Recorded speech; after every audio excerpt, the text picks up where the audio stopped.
세금에 대한 부담 없이 부동산 자산을 증식할 수 있는 생각지도 않은 혜택을 막 준다길래 그때 등록 참 많이 했거든요. 내가 투입된 금액의 절반 이상을 회수해. 알아두세요. 건물주 안 될 거예요.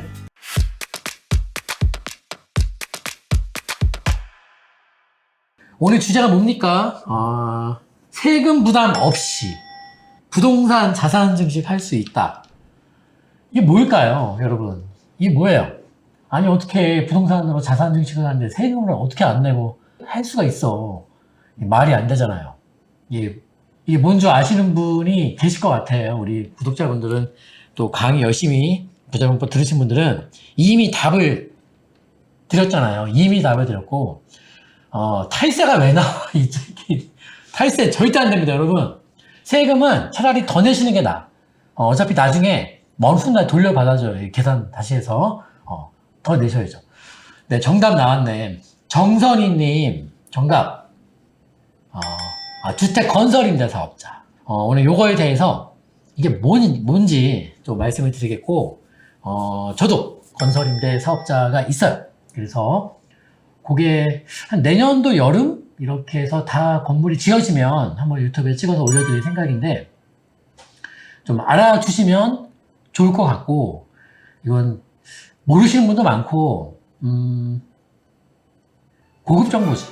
고급 정보죠. 이거는 진짜 공짜로 할 강의는 아니지만, 정말 돈 받고 하겠습니까? 그래서 이제 여러분들에게, 요 어떤 개념을 잡아드리고, 돌파구가 있다.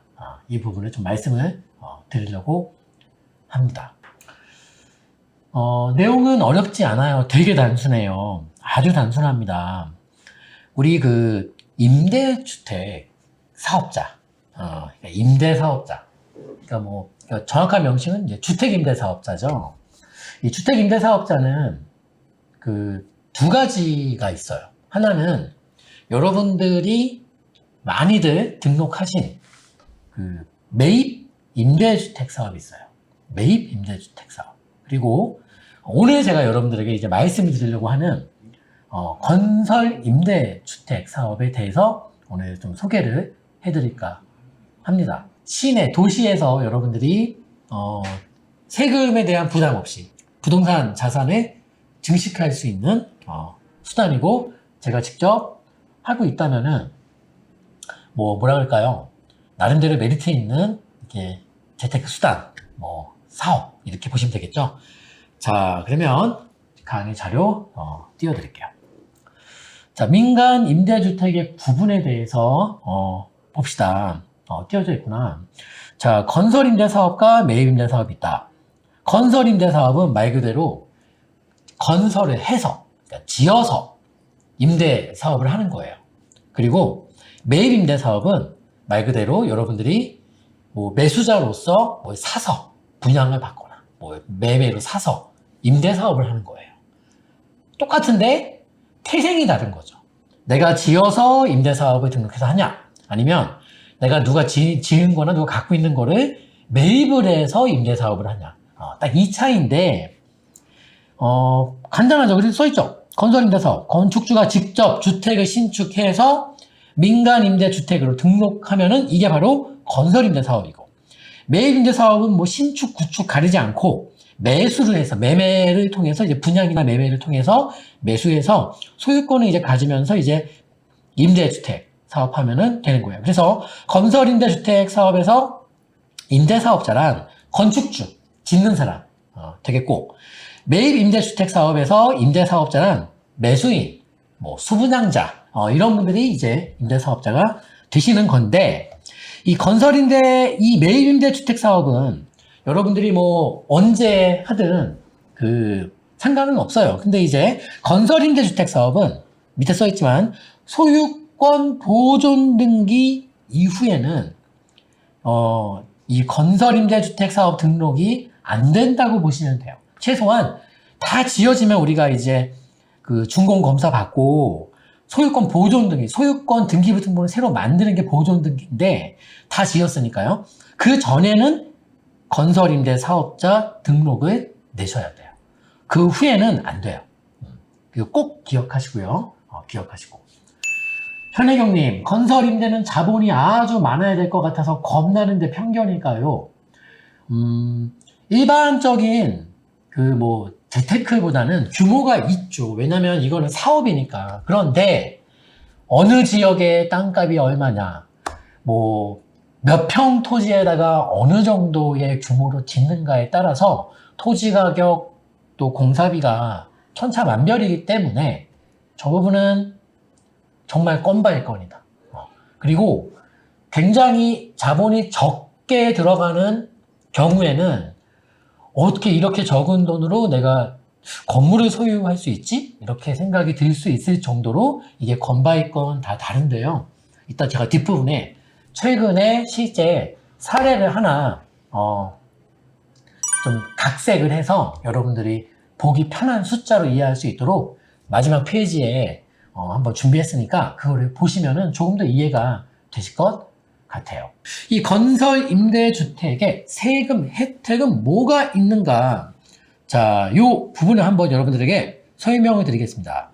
이 매입 임대주택 사업이 흔히 말하면 옛날에는 이제 아파트는 이제 등록을 안 받아주지만, 예를 들면 우리가 아파트를 조그만 거 하나 사서 매입 임대 사업자 임대 사업자 등록해서 이렇게 혜택 받았고, 오피스텔이나 빌라 이런 것들도 등록해서 이렇게 혜택을 받아왔잖아요.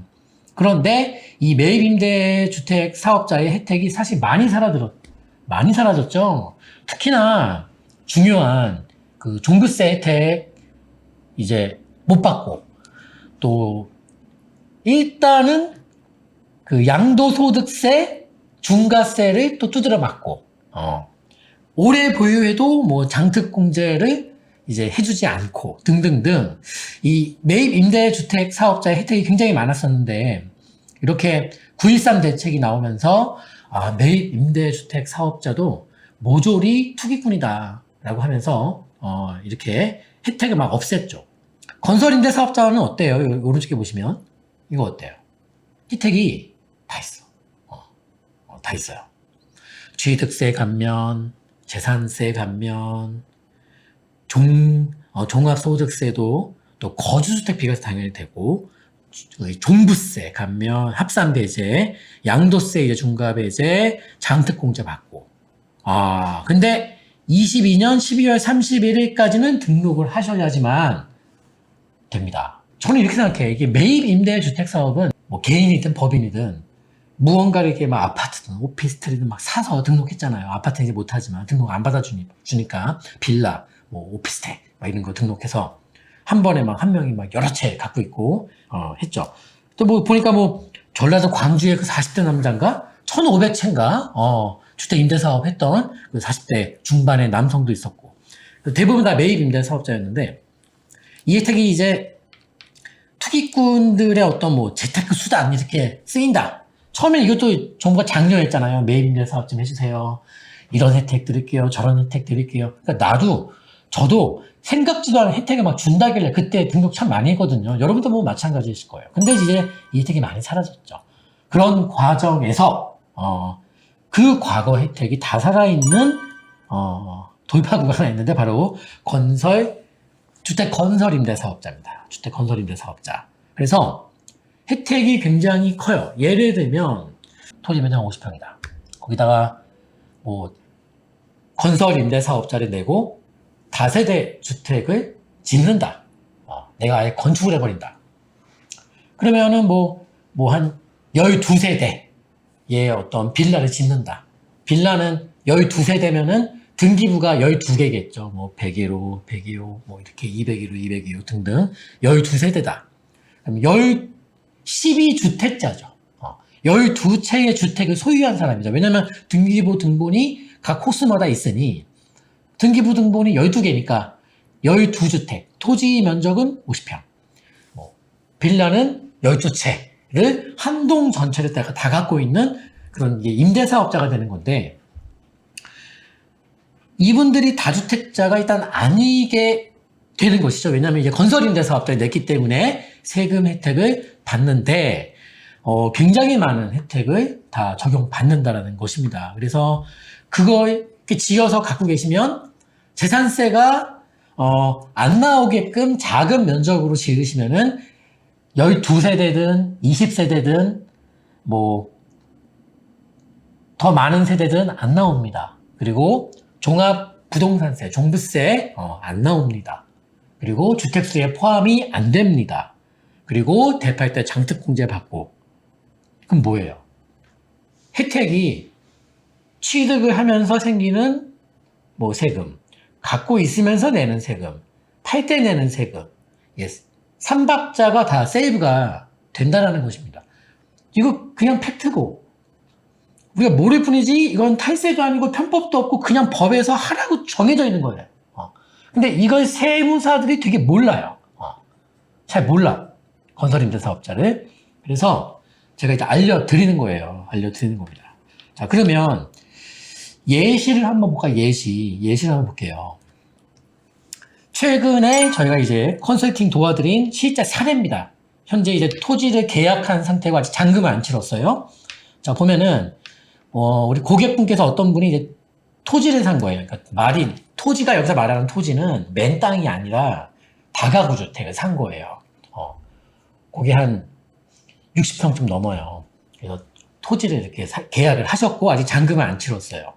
그게 한 가격이 취득세랑 뭐 해서 아무튼 한 20억 정도 돼요. 20억 정도 되고 그 다음에 거기다 이제 원하시는 건물을 짓는다. 빌라랑 근생을 짓겠대요. 그래서 그 공사비는 상중하예요. 근데 요거는 조금 고급 자재로 지었을 때 한 15억 원이면은 그 동네에서는 제일 잘생긴 건물, 제일 세련된 건물이 지어질 거죠.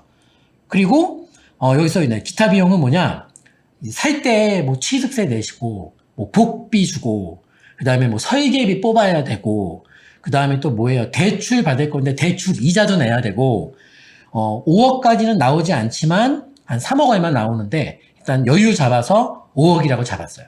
그러면 토지 가격 더하기 공사비 더하기 각종 부대 비용 다 합산해 보니까 이분의 건설임대 사업은 40억의 원가가 들어가는 거죠.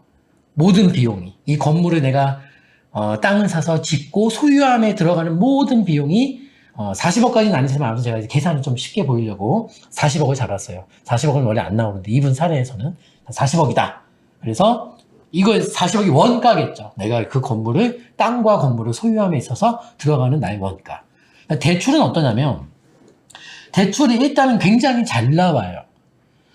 지금 현재 은행 상품들 보게 되면은 그 건설 임대 사업자니까 해주는 거예요. 그래서 그 최고로 대출을 지금 많이 해주는 은행 같은 경우는 토지 대출의 80% 그리고 공사비의 80%까지 나와요. 대출이. 그럼 레버리지가 굉장히 많이 나오는 거죠. 그래서 일단은 한 28억 나온다. 그러면 빼보세요. 그 건물을 소유함에 들어가는 돈이 40억이고 내가 이제 대출 레버리지 일으켜서 내가 얼마를 준비해야 되냐 그래야지 이 건물을 소유할 수 있냐 12억 12억이 필요합니다. 12억이 필요해요. 대출은 이거는 굉장히 잘 나와요. 왜냐면 사업이기 때문에 그래요. 사업이고 또 건설임대 사업 공익적인 성격을 띠는 사업이죠. 아무튼 총 사업비 40억에서 내 레버리지 28억 빼면 내 돈은 내가 들고 있어야 되는 돈은 예를 들면 이분 사례에서는 12억 원인데 다 짓고 나면 전세금이 그분 같은 경우는 약 30억 정도가 들어가요. 아까 12세대 뭐 다 지었다. 다 지으면 전세 놓을 거 아닙니까? 전세 다 놓으면은 월세는 안 나요. 자금이 빡빡해서 전세 다 맞추면은 이제 한 30억 정도 들어옵니다. 30억 정도 이분이. 그러면 이 30억으로 뭘 하냐? 대출을 다 갚아요. 대출을 싹 다 갚고 어떻게 되냐? 2억이 회수되겠네. 그쵸? 그러면 마지막에 최종 투자 금액은 이분이 한 10억 정도 들어간 거죠. 그럼 10억 정도 들어가서 대지 한 60평대의 5층짜리 건물을 대출 없이 무대출로 대출 다 갚았잖아요. 대출 없어요. 올 전세 났으니까 월세도 없고 대출도 없어요. 월세 수입도 없고 대출 이자도 없어요. 그냥 최종적으로 10억을 내가 투입했고 대지 한 60평의 5층 건물 소유하는 건물주가 되는 거죠. 그런데 중요한 거 여기서부터 중요한 거 그러면 대지 60평에 5층짜리 건물이고 세대수가 12세대 빌라가 있다고 칩시다. 12세대 빌라가 있다고 칩시다. 그럼 아무튼 12채의 집을 소유한 사람이에요. 그 사람은. 그쵸? 근데 재산세가 나온다 안 나온다? 안 나와요. 종합부동산세 나온다 안 나온다? 안 나오는데. 거주하는 집 팔 때 다주택자 중과세 맞는다? 아닌데. 주택세 포함 다 빼주는데. 그런 거예요. 간단해. 그러면 이분의 사례에서는 이 건물이 들어서기 전까지 예를 들면 뭐 12억을 내가 본인께서 투입해서 공사 다 마치셨고, 다 짓고 나서 전세를 맞추고 전세금으로 대출을 싹 다 끄니까 2억이 남네. 그럼 내가 12억 집어넣고 2억을 환수했으니까 나의 최종 투자 금액은 10억 원인데요. 자, 봅시다. 10억으로 지금 강남의 아파트 어떤 거 살 수 있죠? 네. 뭐 개포동에 코딱지만한 재건축 열몇 평짜리는 살 수 있나요? 리모델링 말고 재건축. 본인이 오늘은 일반적인 투자 대상 아니죠. 알아두세요. 건물주 안 될 거예요? 맨날 그 아파트 뭐 어디 뭐 1억 투자 이런 거 볼 겁니까? 건물주 돼야지. 그러면 돈이 생기면 뭐가 다 되는 게 아니라 미리 공부를 해놔야 돼. 만약에 준비가 안 된 분에게 여러분에게 내일 당장 아침에 갑자기 여러분 통장에 돈 50억 딱 꽂히잖아요? 뭘 할 수 있을 것 같아요? 아무것도 못해. 상상도 못 해봤고 뭘 해야 되는지도 몰라. 미리 공부해놔야 됩니다. 다주택자분이 계세요? 근데 현금이 없어. 그러면 된 거예요. 거기까지 했으면 본인이 할 수 있는 최선을 일으킨 거예요. 그쵸? 근데 다주택인데 보유세도 많이 내고 있어요. 종부세도. 근데 현금이 또 예를 들면 또 있는 거야. 이런 분들 많아요. 상담하다 보면은 강남에 아파트가 한 3채 있는데 종부세 한 7천만 원 나올 것 같대요. 머리가 너무 아프대요. 근데 고민이 또 있어. 현금이 한 10m 또 있어. 이런 분들. 그런 분들에게는 제가 봤을 때는 선택을 해야죠. 그러면 아니 만약에 아까 강남에 아파트 3채 있는 분이 종부세를 몇 천만 원씩 내시는데 현금이 10m 놀고 있어. 그래서 이거를 또 아파트를 사자니 종부세가 1억이 넘게 돼 이제. 그래서 종부세 한 몇 천만 원 또 올라가는 게 두려워서 10m를 계속 썩히고 있어. 썩힐 바에는 100번 나지. 이게 지금 최고예요, 최고. 무슨 스트레스가, 종부세 스트레스가 어딨어. 그리고 막말로 강남에 재건축 아파트 한 채 있다고 폼 잡는 것보단 강남 아닐지라도 서울 시내에 수십 평 내 땅에 내 건물 갖고 있는 사람이 제가 볼 땐 더 큰 자산가인데 결국에는 만약에 이거는 누군가가 이렇게 지어서 원가에 판다면은 매매 원가 40억짜리 전세 30억 끼고 10억개 투자한 건데 정부에서 건설임대 사업도 제재하면 어떡하나요? 일단은 말입니다. 제재는 어렵고 법을 바꿀 수는 있지. 이렇게 개인은 등록하지 마라. 저는 등록했죠. 지금 개인 법인 다 등록 상관없어요. 다 낼 수 있어요. 법이 그렇게 돼 있고 다 받아줍니다. 제가 실제로 개인으로 임대사업을 냈으니까. 건설임대사업을 냈으니까.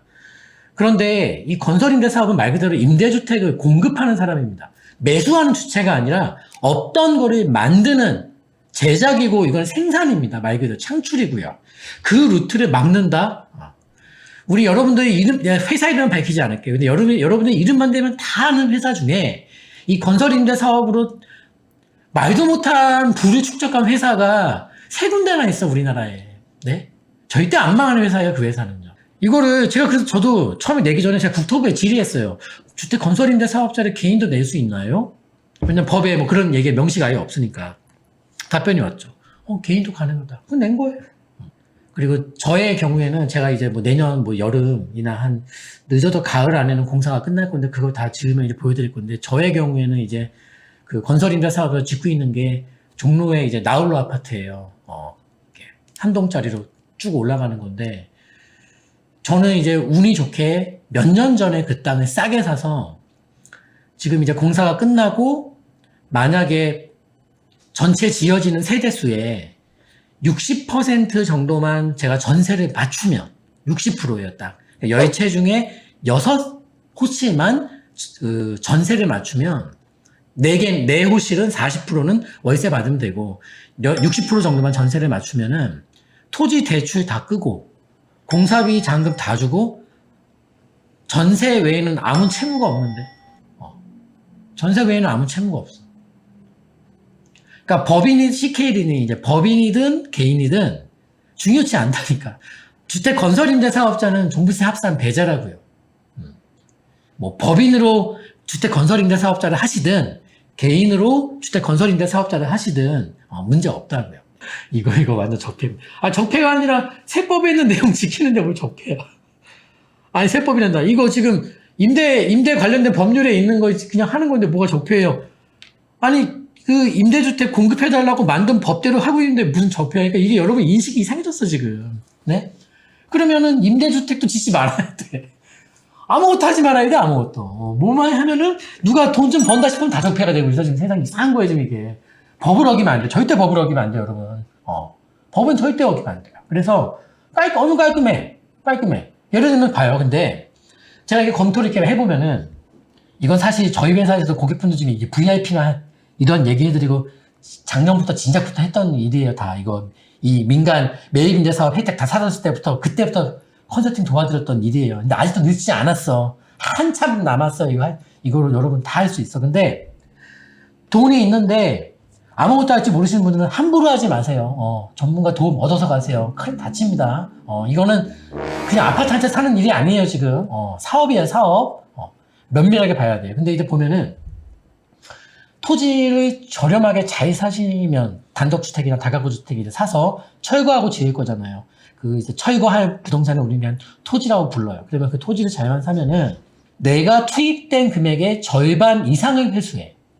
50% 넘게 회수해요. 그리고 제일 좋은 건 뭐다? 여유가, 본인이 자기 자본의 여유가 훨씬 더 많으신 분이라면 어떻게 세팅을 맞춰드리냐면 건설임대 사업을 통해서 건물이 다 지어졌을 때, 뭐 빌라든 오피스텔이든 돈이 많으신 분들은 상업지 사서 오피스텔 하시면 돼. 그거는 그렇게 하면은 이제 몇백억 자산가가 되겠죠, 한 방에. 예를 들면 이거예요. 내가 돈이 정말 빠듯하면은 내가 짓는 모든 거에 전세를 넣을 수밖에 없어요. 왜냐하면 일단 제일 중요한 건 뭐 대출을 활용해서 나중에 월세를 받고 월세 얼마 들어오고 이자 얼마 내고 이런 거 하지 마요. 이게 진짜 머리 아픈 거예요. 딱 깔끔히 포기하시고 돈이 안 되면 전체 전세를 놔요. 그래서 무조건 그 건물에는 융자, 대출이 1원도 없게 만들어야 돼요. 1원도 없어야 돼, 대출이. 전세 보증금 외에는 아무 대출도 없게 만드는 게 제일 깔끔하고요. 근데 예산이 좀 더 많으신 분들은 전세 세대를 맞추는 비중을 좀 줄이고 월세를 늘려가는 거죠. 돈이 좀 된다면은 아까 뭐 요 사례에서 12세대 짓는다면 12세대를 모조리 전세 놓을 경우도 있겠지만 뭐 10집만 전세 놓고 2집은 월세 받는 거지. 한 달에 한 85만 원씩. 그러면 한 170만 원 들어오네. 그렇게 좀 또 모아. 또 모으면 어떻게 돼요? 또 전세 한 집 빼고 월세로 바꿔야지. 그러면 또 200만 원 중반에 들어오네. 이렇게 가도 되고, 아까 말씀드린 것처럼, 토지를 저렴하게 잘 잡으면은 내가 투자한 한 원금의 사업비에 한 과반 정도 회수했다. 면은 꽤 많은 돈을 빼는 거잖아요. 실제 들어간 돈이 운이 좋게 잘 사는 경우는 내 최종 투자 금액이 10억이 안 되는 경우도 많이 있거든요. 그러면 그 돈을 가지고서 나는 월세 필요 없어. 나는 요 비슷한 사업 하나 더 해야 되겠어. 이렇게 가는 거죠. 그래서 제가 지금 저는 이제 시대 건설인데 사업자 내에서 지금 하고 있는 게 60에서 70% 정도만 전세를 맞춰도 저는 대출을 다 갚고 제 원금을 다 뺍니다. 그냥 제 원금을 다 빼요. 그냥. 그러면은 한 30% 정도가 아무튼 이제 월세를 돌릴 수도 있고 아니면 그마저도 전세로 놔버린다면은 뭐 많이 이렇게 무이자의 어떤 현금이 확보가 되겠죠. 이렇게. 다 지으면 나중에 찍어서 유튜브에 보여드릴게요. 그래서 요렇게 건설임대 사업자에 대해서 주택 건설임대 사업자에 대해서 공부를 해요. 10년 임대하고 10년 보유가 아니라 10년 임대 10년 임대하고 이제 처분해도 되고 저희 회사 같은 경우도 이제 지금 이제 계열사로 올 여름에 시공사를 차린 이유가 요 업무를 많이 받으려고 하는 거예요. 공사, 건설, 건축에 대해서 말이죠. 실제로 지금 요 현장이 몇 개가 좀 돌아가고 있어요. 그거 다 지어지면은 하나씩 이제 보여드릴게요. 어떻게 지어지는지 보여드릴게요. 그리고 공사를 맡길 때 중요한 거는 저도 여러 시공사들에게 이제 공사를 그동안 맡겨왔지. 왜냐면 시공사가 되게 어려운 일이고 수익이 크지가 않아요. 고생을 엄청나게 하고 현장에서 시달리고. 그래서 거의 맡겨왔는데 제일 큰 문제는 제가 원하는 품질이 나오지 않거나, 그리고 더 나아가서는 거의 반사기꾼. 여러분 그냥 완전 그냥 코 베어갑니다. 근데 그런 친구들이 대부분 공통점이 하나 있다. 무조건 저가 공사가 가능하다 얘기하는 사람들. 무조건 싸게 지을 수 있다. 우리는 뭐 450만, 근데 호텔처럼 짓는다. 이런 말에 현혹돼서 공사 맡겼다가 여러분들이 이제 그 지옥 문 앞까지 가는 고통을 맛보게 될 겁니다, 이제. 네. 큰일 납니다. 좋은 건물은 비용이 들어갈 수밖에 없어요. 비용도 절감하면서 뭐 좋은 집을 짓는다? 새빨간 거짓말이지, 새빨간 거짓말. 네. 되지도 않습니다. 그래서 시공사, 나중에 이제, 봐봐. 우리가, 아무튼, 한 다음 달 안에는 하나 유튜브 영상 다 찍어서 지금 공사 끝났으니까, 보여드릴게요. 이렇게 가고, 아무튼 이제, 요런 사업이에요. 그래요. 별별일 건설 골치 아프죠. 골치 아픕니다. 대한민국에서는 건물 짓는 사람들은 다 대학 주인이에요. 왜냐면, 어디서 좀 뚝딱거린다고 하면은, 요즘 이 민원이 얼마나 이제 스마트해졌냐면은, 무조건 억 단위의 손해배상을 청구하죠. 그냥 억 갖고 그래. 1000단위도 아니야. 옛날에는 1000단위라 그래서 놀랐는데 막 몇억 얘기 나와요. 자기 내 피해를, 내놔라. 어쩌고저쩌고. 뭐만 지으면 다 대역 죄인이라 보시면 돼요. 서울 시내에서 뭘 뚝딱거린다. 그냥 대역 죄인입니다. 그럼 건설임대 사업자의 어떤 그 적합한 지역을 이렇게 어느 지역을 보는 게 좋을까요, 여러분? 한번 적어주실래요? 여러분이 건설임대 사업자를 한다면 나는 이런 동네에다가 땅을 찾아봐야겠다. 이런 한번 재개발 재건축 예정 옆에 지역 구로, 은평구, 종로, 부도심 역세권, 성북, 강북, 은평, 을지로 일자리 역세권, 수도권 대기업 근처 막 나오네. 과천, 부천시 작동 단독주택도 나오고 막 후암동, 청담동. 이게 지금 경우의 수가 되게 많거든요.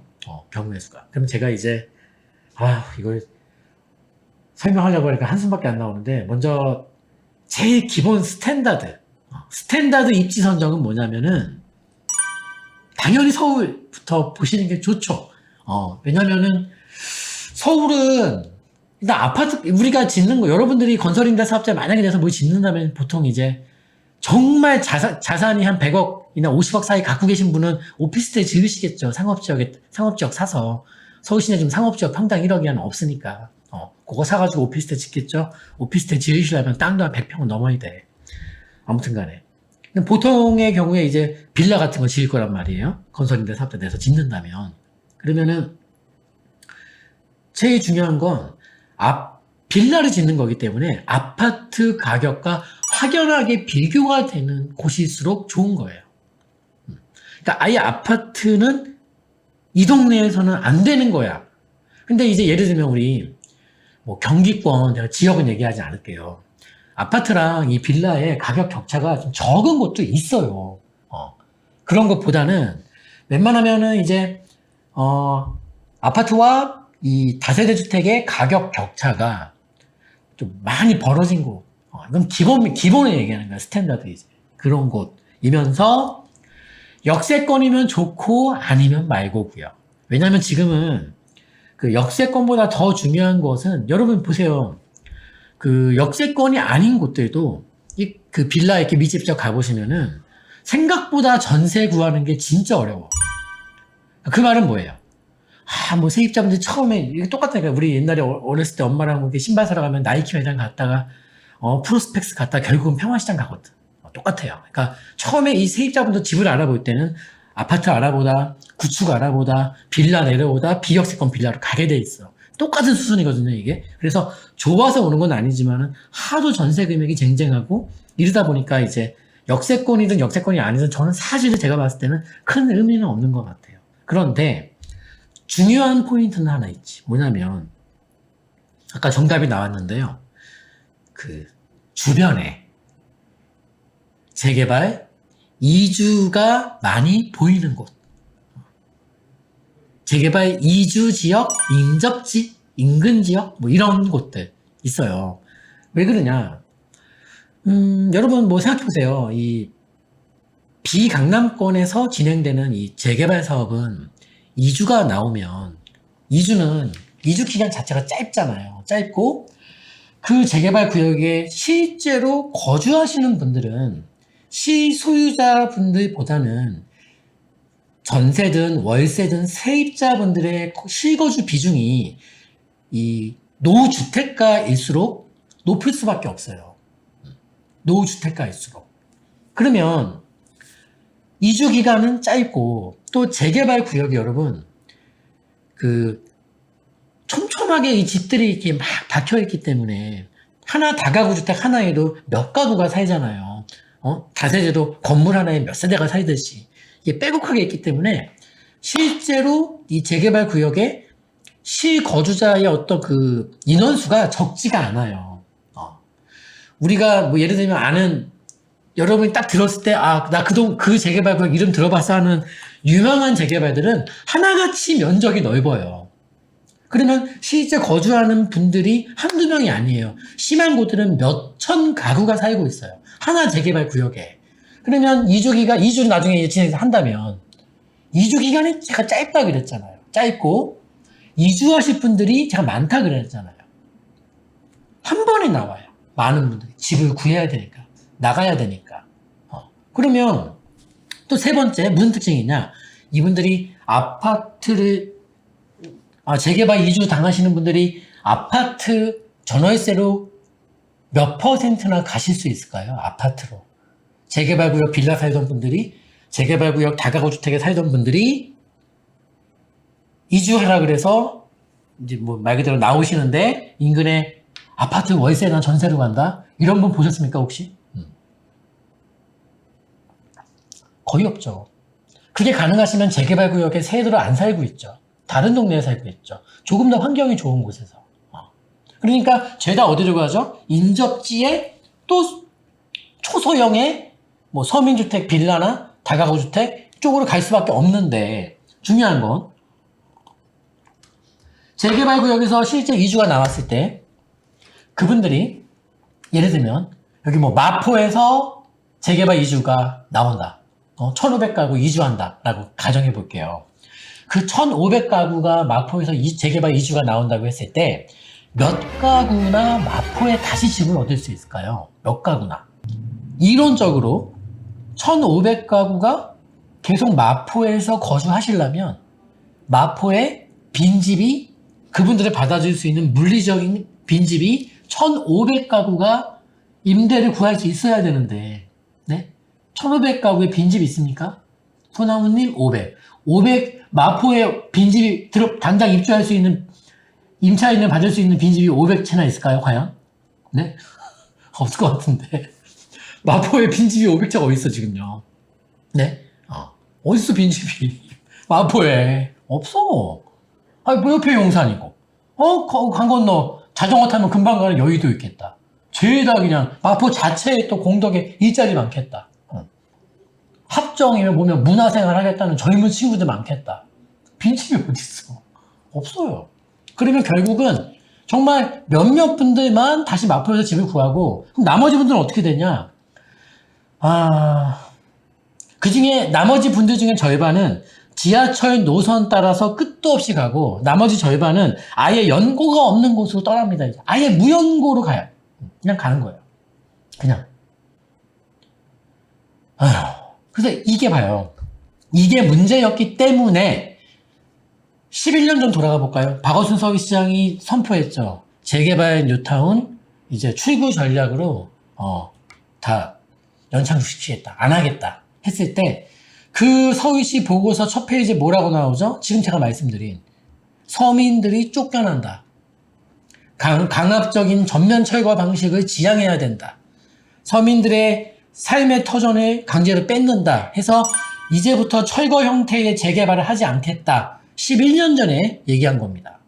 그래서 어떻게 됐습니까? 그래서 서민은 웃고 있고 뭐 재개발 투자했던 분들은 울고 계십니까? 아니잖아요. 재개발을 그렇게 무산만 시키고 지정도 안 하고 11년 동안 막았더니 어떻게 됐죠? 신축 아파트와 살아남은 재개발들이 말도 못할 지금 그 시세 폭리와 네? 시세 갑질, 호가 갑질을 자행하고 있는 판을 열어준 거 아닙니까? 공급이 없으니. 그래서 뭘 하나 지키겠다는 취지는 공감한다니까. 근데 이걸 내가 지킴으로 인해서 상대적인 것도 봐가면서 이걸 저울에 올려야 되는데 마치 딱 요거 하나 없앨 수 있는 것처럼 아무 부작용도 없이 그런 약은 존재하지 않는다니까. 몸에 어디를 뭐 하나 치료해줄 수 있는 약이라면 분명히 몸에 어디 하나를 망치게 돼 있는 약이라고요. 그 약이. 백신 똑같잖아. 지금요. 백신이 뭔데 그게 독약인데 다.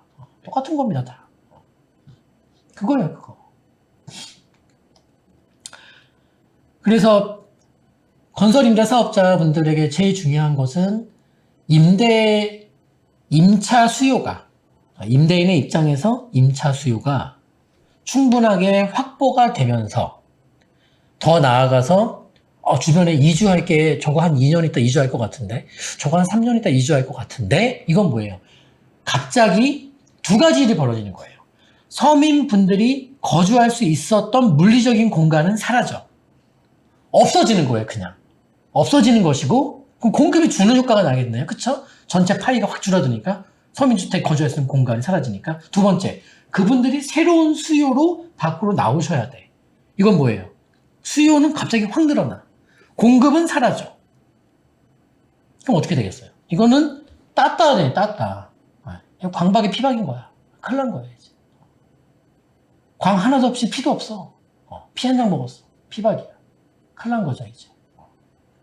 근데 거기에 재개발이 그 동네가 하나가 아니다. 재개발이 막 5군데 있다. 이거는 이제 멍박의 쓰리고예요. 이제 간 거야, 이제. 어떻게 할 거야, 이제. 답이 없어. 답이 없어.